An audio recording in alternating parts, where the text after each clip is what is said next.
ज़िंदगी में कुछ सीखना ना सीखना साथियों, लेकिन लोगों को पहचानना जरूर सीखना, क्योंकि यहाँ लोग जैसा दिखते हैं वैसा होते नहीं हैं। इसलिए मेरा आपसे कहना है, ये चंद दिनों की दुनिया है, यहाँ सुनता नहीं फरियाद कोई। ये चंद दिनों की दुनिया है साथियों, यहाँ सुनता नहीं फरियाद कोई। यहाँ हंसते भी हैं लोग तभी जब होता है बर्बाद कोई। जी हाँ साथियों, यहाँ आपकी बर्बादी का जश्न मनाया जाता है। यहाँ लोग एक दूसरे से इतनी ज़्यादा ईर्ष्या रखते हैं कि रामधारी सिंह दिनकर जी मजबूर होकर के लिखते हैं, ईर्ष्या तू ना गई मेरे मन से। जी हाँ साथियों, फिलहाल हमें इन सब चीज़ों से परे होना है। हमें इन सब चीज़ों से आगे उठ करके अपने क्रियाकलाप को एक नया अंजाम देना है साथियों, नया, बिल्कुल अलग। ये मान के चलें कि हमारे पीछे हमारा पैर खींचने वाले लोग ज़्यादा हैं और हमें सपोर्ट करने वाले काफ़ी कम। फिलहाल हमें उन तमाम प्रकार की चीज़ों को अलग करते हुए, उन तमाम भावनाओं को त्यागते हुए एक बहुत प्यारे सुनहरी सी कल्पना सजाए हुए अपने ज़िंदगी को आगे सजाना है, आगे ले जाना है साथियों। आइए, आपका एक नया एपिसोड इंतजार कर रहा है। आइए पूरे मनोवेग से, पूरी शिद्दत से, पूरे दिल से आइए जुड़िए हमारे साथ साथियों। एपिसोड नंबर 8वां भारत के भूगोल का बहुत कुछ बताने के लिए, बहुत कुछ बयां करने के लिए तैयार है।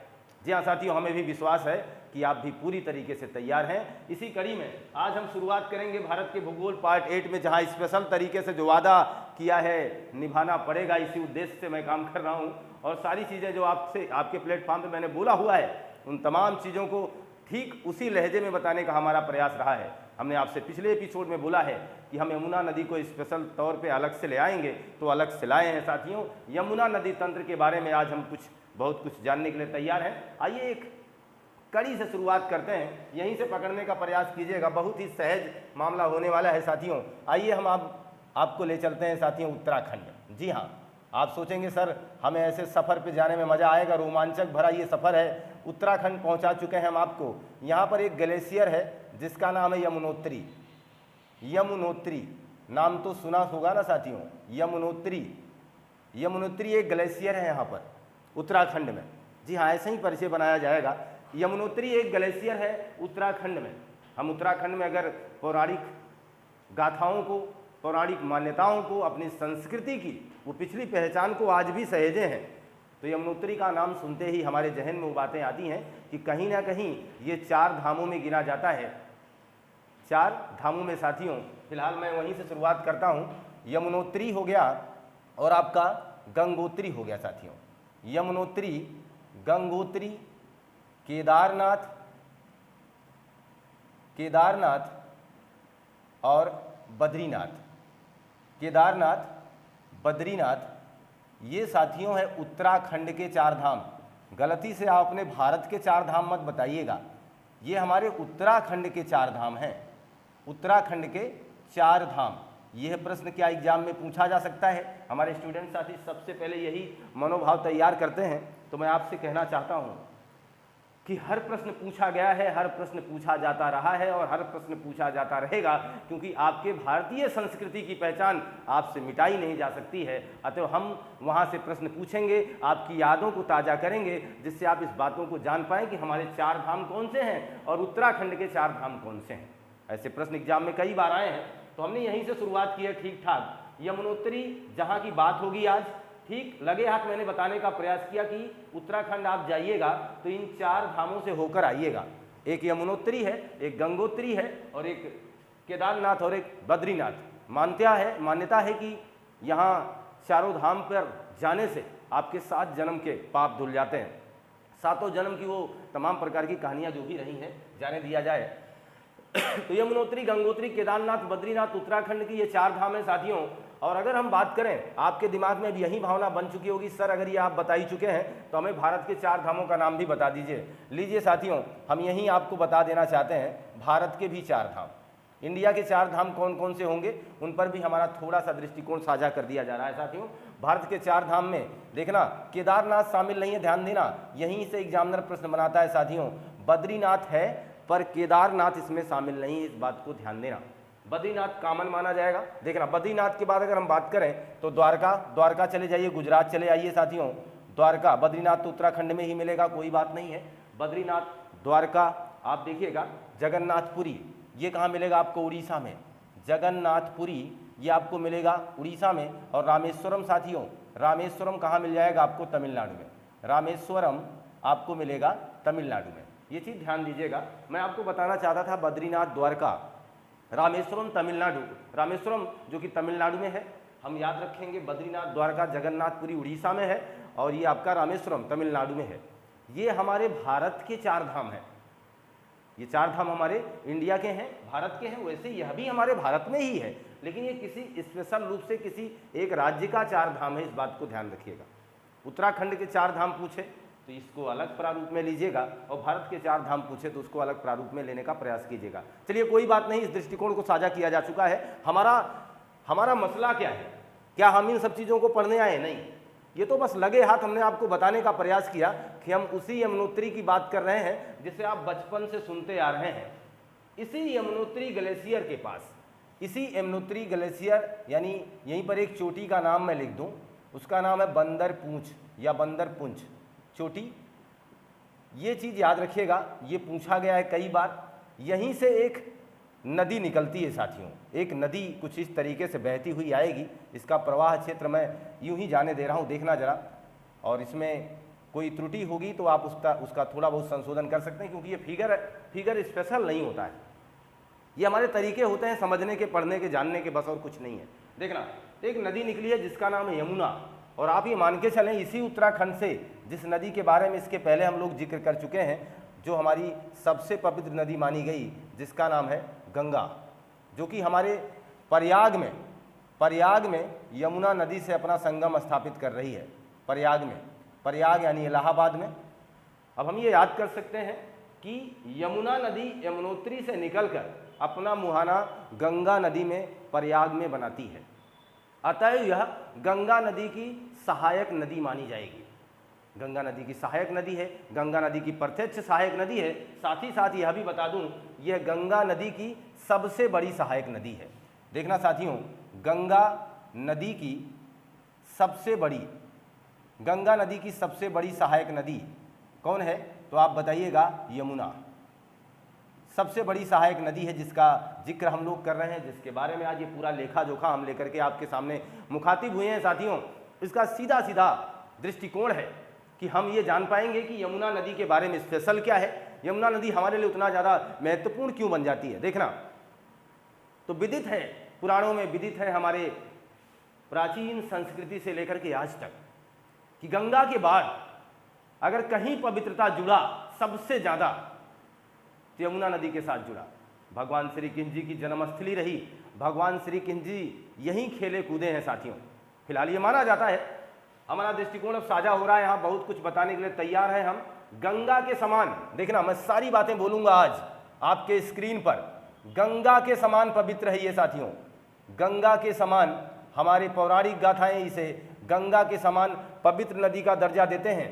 इसे हमारे पुराणों में यमराज की बहन माना गया है, यमराज की बहन माना गया है। इसे सूर्य की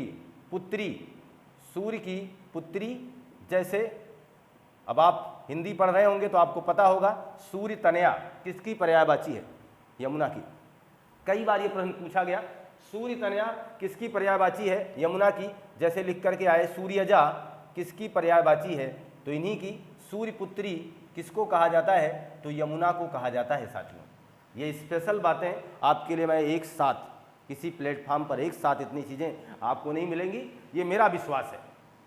और ये अटूट विश्वास के साथ इसलिए मैं आपके साथ जुड़ा हूँ, जिससे आपको कहीं भटकने की आवश्यकता ना पड़े। पूरे प्लेटफॉर्म पर सजाए हुए कंटेंट एक बार आप पढ़ के तो देखें, आप एक बार इसको समाहित तो करें मस्तिष्क में। मुझे पूरा विश्वास है आपको भटकने की आवश्यकता नहीं होगी, और इससे ज़्यादा आगे हट करके एग्जामिनर आपसे प्रश्न नहीं पूछेगा। बड़े से बड़े एग्जाम में पार्टिसिपेट करिए, दिल खोल कर करिए साथियों, देखिएगा। तो हम बात कर रहे हैं, गंगा के समान पवित्र है, यमराज की बहन मान लो, सूर्य पुत्री कह लो, सूर्य की पुत्री यानी सूर्य तनया, सूर्यजा, आदि तमाम नामों से इसे जाना जाता है। देखना, कुछ लोगों का कहना है कि जहाँ से जहाँ से यमुना निकलती है उस स्थान को कलिंद भी कहते हैं। उस स्थान को क्या कहते हैं साथियों? कलिंद भी कहते हैं। इसीलिए इसको कलिंदी भी कहा जाता है। इसीलिए आपने देखा होगा कई बार ये पर्यायवाची पूछेगी, कलिंदी किसकी पर्यायवाची है या कलिंदजा किसकी पर्यायवाची है। तो जब भी ये पूछा जाए तो आप कृपया बताने, कलिंदजा का मतलब कलिंद की पुत्री, या फिर सूर्य तनया या सूर्यजा का मतलब सूर्य की पुत्री। इसे कुछ लोगों का मानना है कि ये कलिंद की पुत्री है, कुछ लोगों का कहना है ये सूर्य की पुत्री है, कुछ लोगों का मानना है ये यमराज की बहन है। तो ऐसे तमाम प्रश्नों से आपका जुड़ाव रहा। माना जाता है, पौराणिक गाथाएं हमसे कहती हैं कि पहले यमुना नदी बहुत ही ज़्यादा विषैली हुआ करती थी, इसका कोई जलपान नहीं कर सकता था, यानी इसको पेय के रूप में इस्तेमाल नहीं किया जा सकता था। कारण था इसमें एक कालिया नाम का शेष नाग रहता था। बचपन की यादें ताज़ा हो गई होंगी अगर आप 90 के दशक में जीवन जीने वाले रहे होंगे तो ये मान के चलें। वहाँ हुआ क्या, हमारे बचपन में हमें एक बहुत बड़ा कई फनों वाला नाग दिखाया गया जो पानी से निकलता है और भगवान श्री कृष्ण जी उस पर नाचते हुए आते हैं। अच्छा, एक बात यह भी समझ में आया, क्रिकेट तो आज हम खेला करते, भगवान श्री कृष्ण जी तभी क्रिकेट खेल रहे थे, पुरानी बातें थी। इसका तात्पर्य हुआ कि हम गलत सोच के आए हैं क्या, अंग्रेजों ने क्रिकेट लॉन्च किया है। मुझे लगता है भगवान श्री कृष्ण जी ने पहले ही गेंद खेल दी थी यमुना नदी के किनारे, और वो गेंद कहाँ गई, यमुना नदी में जब जाती है तो वो नाग के पास चली जाती है और कोई वहाँ जाना नहीं चाहता, और लेकिन भगवान श्री कृष्ण जी उस नदी में छलांग लगा देते हैं और उस नाग को विवश करके यानी परास्त करके, पराजित करके ऊपर लाते हैं और उस पर नृत्य करते हैं और बाद में उसे आदेश देते हैं कि यहाँ से निकल जाओ, और वो नाग वहाँ से चला जाता है। ऐसा मान्यता है। और उसी दिन से यमुना नदी का जल स्वच्छ हो जाता है। स्वच्छ होने का मतलब अब पीने योग्य हो गया। फिलहाल चलने दीजिए, ये कहानी यहीं रुकेगी नहीं और ना ही हम थमने वाले हैं। बहुत कुछ स्पेशल आपके लिए लाए हैं साथियों। देखना जरा, जहाँ जहाँ चर्चा होगी, ये यमुनोत्री धाम के पास आप जाइएगा ना, देखिए रोचक बात है ये, यमुनोत्री धाम के पास जाइए आप, एक आपको सूर्य कुंड मिलेगा वहाँ पर, सूर्य कुंड। आप सोचोगे सर ये सारी चीज़ें क्यों? सारी चीज़ें इसलिए क्योंकि अब कुछ नहीं बचेगा। सारी चीज़ें इसलिए कि हम थाम के आए हैं और ये मान के आए हैं और ये ठान चुके हैं, नहीं अब और नहीं। यहाँ सूर्य कुंड है साथियों, वहाँ हमेशा पानी गर्म रहता है। सोचो, ज़्यादातर समयों में, अपवादिक मामले छोड़ दिए जाए तो ज़्यादातर समयों में यहाँ पानी इतना ज़्यादा गर्म होता है कि इसी पानी में चावल पका लिया जाता है। अद्भुत है ना ये, चावल पका लिया जाता है। क्या ये रोमांचक चीज़ जानने के लिए आप तैयार नहीं थे? तैयार हैं। चावल पका लिया जाता है यहाँ पर, और ये पके हुए चावल को, इसी कुंड में पकाए गए चावल को इसी यमुनोत्री धाम पर जाकर के प्रसाद के रूप में चढ़ाया जाता है, और फिर माँ को चढ़ाने के बाद उसे प्रसाद के रूप में हम लोग आपस में बंटवारा करते हैं, खाते हैं। जी हाँ साथियों, कितनी स्पेशल बात है। आइए पहुँचिए, अपने धाम जाइए, और यहाँ कुछ रोचक चीज़ें भी हैं, उन्हें भी महसूस करिए और देख करके आइए। खास हर जगह आप पहुँच पाएँ। काश हम लोगों के पास इतना ज़्यादा टाइम होता, और इतना ज़्यादा टाइम के साथ साथ आप समझ गए कि सबसे ज़्यादा ज़रूरत किस चीज़ की है। काश वो भी उतना ज़्यादा होता और हम लोग हर जगह पार्टिसिपेट कर पाते, हर जगह पहुंच करके इन तमाम चीज़ों का आंखों देखा हाल देख पाते। खैर चलिए, हो सकता है आप देखें, देखिएगा तो इन तमाम बातों से आपको जोड़े रखा, इसकी पवित्रता से जोड़े रखा, कुछ महत्वपूर्ण रोचक बातों से भी जोड़े रखा। ये है हमारी यमुना नदी, जो यमुनोत्री हिमनद से निकलकर हमारे प्रयाग यानी इलाहाबाद में संगम बना रही है साथियों। इलाहाबाद में अपना संगम स्थापित कर रही है। यहाँ तक की बातें कन्फर्म है, ये गंगा की सबसे बड़ी सहायक नदियों में से एक है, या कह दें ये गंगा की सबसे बड़ी सहायक नदी है, इसमें कोई डाउट नहीं है। मैंने आपको पौराणिक गाथाओं से जोड़ करके इसके तमाम चीज़ें बताने का हमारा प्रयास रहा। अब आप देखिए इसका जो लेखा जोखा होगा ना, अब कुछ मैं इसे बहुत ही बेहतर ढंग से आगे संपादित करने का प्रयास करूँगा। देखिए, अगर आप आइएगा हरिके दून या हरिके टून कहीं कहीं लिखा होता है साथियों, मैंने दोनों लिखने का प्रयास किया है, जैसा भी समझें। यहाँ से एक नदी निकलती है जिसका नाम है टोंस, ये भी उत्तराखंड से निकल रही है और आकर के किसमें, इसी यमुना में मिल जा रही है। इसका मतलब यमुना की सहायक मानी जाएगी। किस तरफ से मिल रही है याद रखिएगा साथियों, बाएं तरफ से मिल रही है, उत्तराखंड से चल के आई है नदी, है ना। इन तमाम बातों को आपको याद रखने की आवश्यकता है। ऐसा मत सोचना कि बस ये मिस आउट है, जाने दीजिए, कोई बड़ी बात नहीं है, मैंने यमुना पढ़ लिया है, बस इतना से काम चलेगा, ऐसा नहीं है। इसका हर ग्राफिकल निरूपण आपके मस्तिष्क में होना चाहिए। ऐसा नहीं कि टोन से याद कर लिया, बस याद ना कर लो, इसे समझ लो कि आ रही कहाँ से है। इसका ग्राफिकल निरूपण अपने मस्तिष्क को दीजिए, इससे पता चले कि टोंस नदी बाईं तरफ से आके मिली थी। ये चीज़ याद रखिएगा। आगे हम बात करें तो सहारनपुर आ जाइएगा अगर, तो सहारनपुर से एक नदी आ रही है जिसका नाम है हिंडन, वो भी इसी तरफ से आकर के मिलती है साथियों। याद रखेंगे हम इन तमाम बातों को। हिंडन नदी तक ये हम कह रहे हैं कि आपको ये बाईं तरफ से मिलती हुई प्रतीत हो रही है, वाकई में बाईं तरफ से मिल भी रही हैं। देखना, यहाँ तक की बातें क्लियर हैं। हम यमुना नदी की बात कर रहे हैं, यमुना नदी को चर्चा में लिए हुए हैं। ये आपकी जो नदी, मैं इसको लिख दूँ, आप समझते रहें, यह हमारी गंगा है। गंगा नदी जो कि इलाहाबाद में देखिए यहाँ संगम बना रही है साथियों। अब होगा क्या, मैं यहाँ से एक नदी ले आऊँगा, देखना यहाँ से, ये थोड़ा सा स्पेशल होगा आपके लिए। स्पेशल का मतलब बहुत ही स्पेशल होने वाला, बहुत ही स्पेशल। एमपी आइएगा, एमपी, और यहाँ पर एक पहाड़ी का नाम जाना पाव पहाड़ी, जाना पाव की पहाड़ियाँ ये है साथियों। यहाँ से एक नदी निकलेगी स्पेशल, और इस तरीके से बहती हुई आगे बढ़ेगी। इसके पहले कि मैं आपको ये बात बताऊं, इसके पहले मैं कुछ चीज़ें और बता देना चाहता हूं जिससे आपके लिए अलग हो जाए ये। दिल्ली, दिल्ली हो गया साथियों। दिल्ली के बाद अगर हम बात करें तो मथुरा होगा, मथुरा के बाद अगर हम बात करें तो आगरा होगा साथियों। आगरा के अगर बाद हम बात करें तो इटावा, आगरा, इटावा, हमीरपुर, हमीरपुर, और एक आपके सामने आपके स्क्रीन पर बांदा। अब ये बात क्या होगी कि यमुना नदी के किनारे बसे हुए शहरों के नाम भी हमें याद हो जाएंगे इस तरीके से। दिल्ली किस नदी के किनारे है? यमुना। अभी फिलहाल बाढ़ से ग्रसित थी दिल्ली, इस यमुना नदी में जलस्तर बढ़ गया था। दिल्ली, मथुरा, आगरा। मथुरा आप जान ही रहे, भगवान श्री कृष्ण जी की नगरी, और अभी हमने आपसे बताया यमुना नदी का संबंध भगवान श्री कृष्ण से रहा। भगवान श्री कृष्ण जी यमुना नदी के किनारे खेले बढ़े। इसका तात्पर्य ये हुआ कि हम आराम से याद कर सकते हैं, आगरा इसी नदी के किनारे है, इटावा, हमीरपुर और बांदा इसी नदी के किनारे है। याद रखिएगा साथियों, यमुना नदी के किनारे आपको दिल्ली मिलेगा, आपको मथुरा मिलेगा, आपको आगरा, आपको इटावा, आपको हमीरपुर और आपको बांदा मिलेगा। ये पहले क्यों लिखा मैंने? इसका कारण था, इस नदी को यहाँ रोक दिया मैंने। अब देखना, ये नदी बहती हुई जा रही है और कहाँ? इटावा में मिलेगी, इसीलिए मैंने इस बात को पहले इंगित किया साथियों। इसका भी कारण था, ये नदी इटावा में मिलेगी। ये कौन सी नदी है साथियों? वही डाकुओं वाली नदी, चंबल नदी। आपने सुना होगा, आपने सुना होगा इसी चंबल नदी घाटी में तमाम डाकू रहे, तमाम डाकुओं ने अपने कार्यदायित्व का निर्वहन किया। वो किस तरीके का पर्याय रहा होगा मैं उन पर नहीं जा सकता, क्योंकि उनकी अपनी अपनी सोचें थीं। वो किस तरीके से इस समाज द्वारा प्रताड़ित थे या कैसे गुनाहगार बने, कुछ भी बातें जो भी इतिहास के पन्नों में हैं आपको पता है। आप अलग अलग तरीके से उनकी कहानियों को पढ़ सकते हैं। फिलहाल ये मान के चल रहे, ये वही चंबल नदी घाटी का आसपास का क्षेत्र रहेगा जहां आप मान के चले मगरमच्छों का कहर रहेगा, जहां दलदली भूमियां होंगी, जहां बीहड़ मैदान होंगे, जहां बड़े बड़े पर्वत और पठार होंगे। ऐसी जगह पर जहां घने जंगल होंगे, यहीं पर डाकुओं का बसेरा हुआ करता था। कई मुल्कों की पुलिस जिन्हें ढूंढ नहीं पाती थी, वो लोग कहाँ रहते थे? इसी नदी के पास रहते थे। तो आइए सुनिएगा साथियों, तो जाना पाव की पहाड़ी से निकल पड़ी है चंबल नदी और जाकर के इटावा में हमारे यमुना नदी से संगम बना रही है। इसका मतलब सहायक किसकी मानी जाएगी? तो यमुना की। ध्यान देने वाली बात मैं स्पेशल तरीके से आपको बताना चाहूँगा कि गंगा नदी की सबसे बड़ी सहायक नदी कौन सी है? यमुना। लेकिन यमुना की सबसे बड़ी सहायक नदी कौन सी है? तो आपका जवाब होना चाहिए चंबल। क्लियर है ना?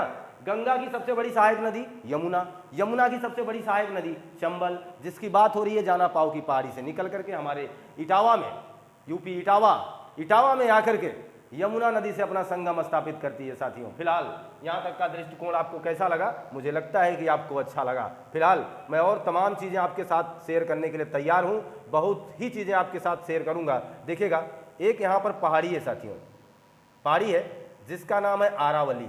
क्या सुना नाम है?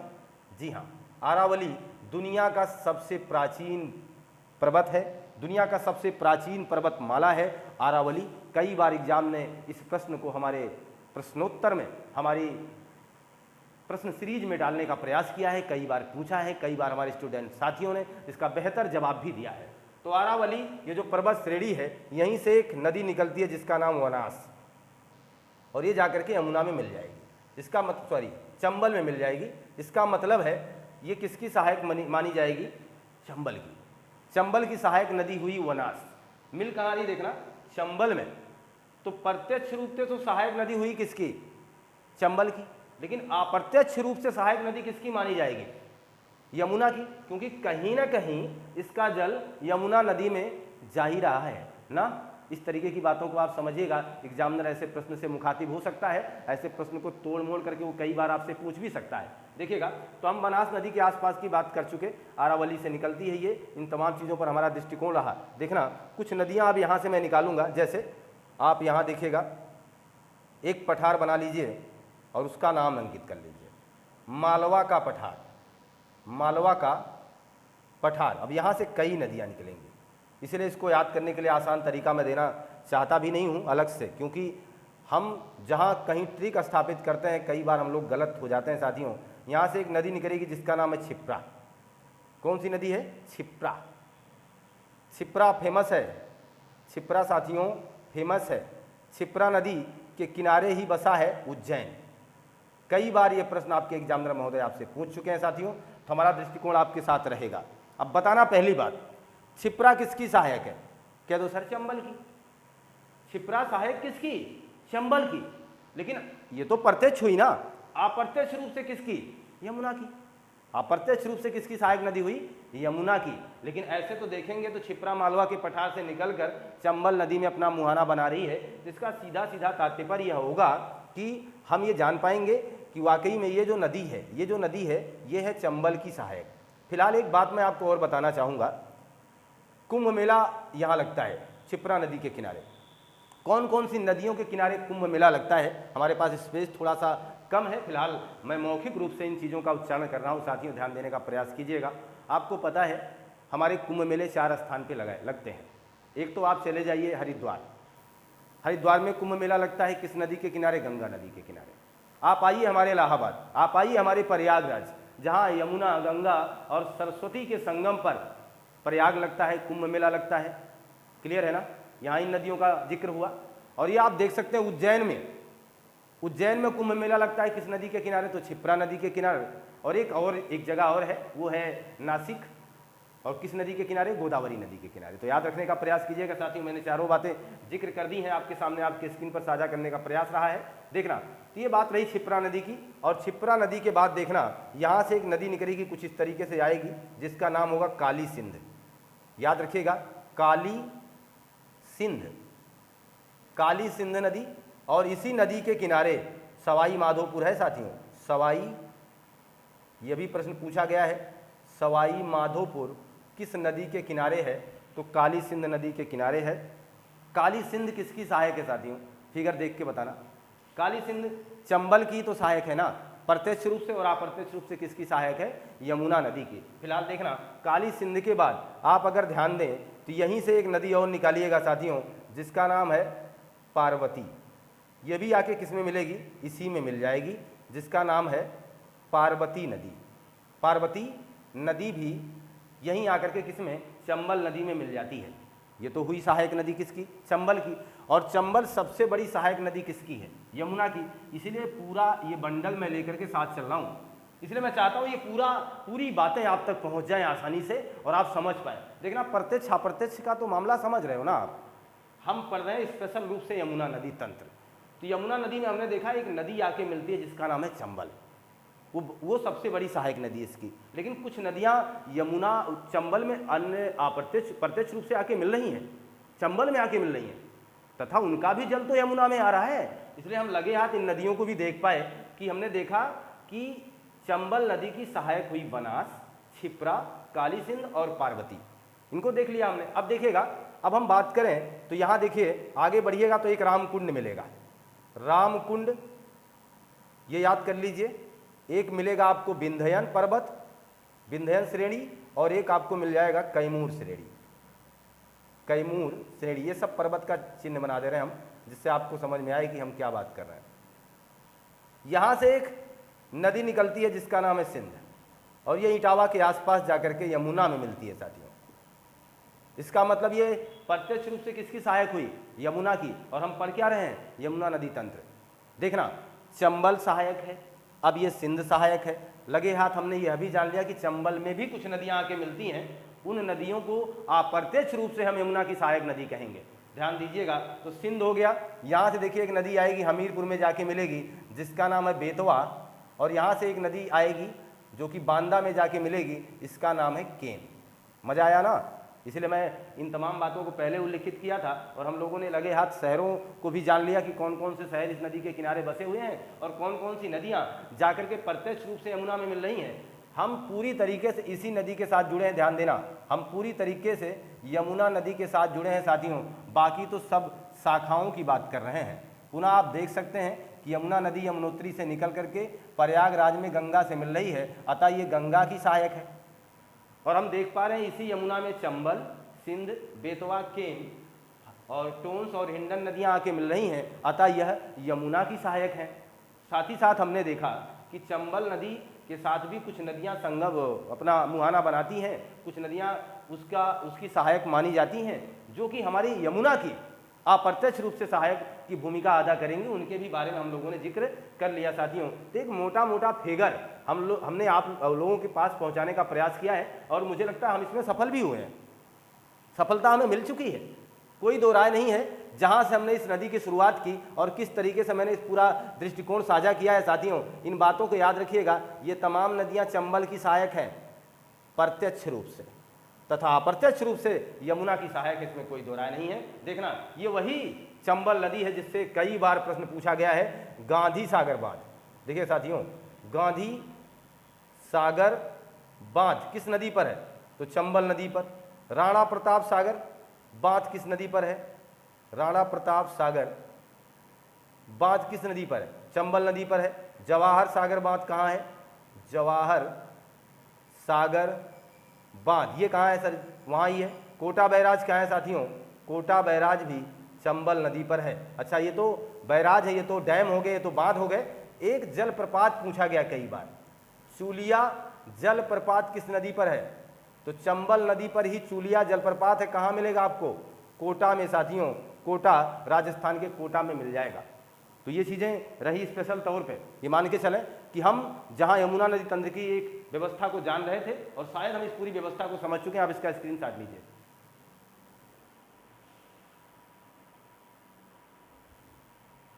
तो ये मान चलें कि आपको ये बातें पूरी तरीके से समझ में आई चुकी होंगी साथियों। मैं आपको थोड़ा सा रिकैप देता हूँ। हमने शुरुआत की, उत्तराखंड पहुँचे, यमुनोत्री से मैंने देखा कि यहाँ से एक नदी निकलती है जिसका नाम है यमुना।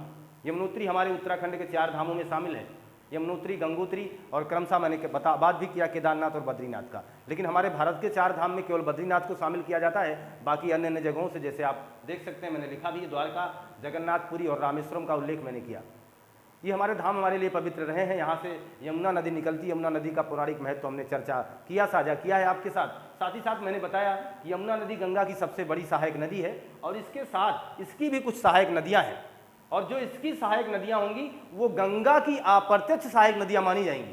ये बात ध्यान देना। इसी बात को हम कई बार आपसे बताने का प्रयास किए। मुझे विश्वास है कि ये बात आप समझ चुके हैं।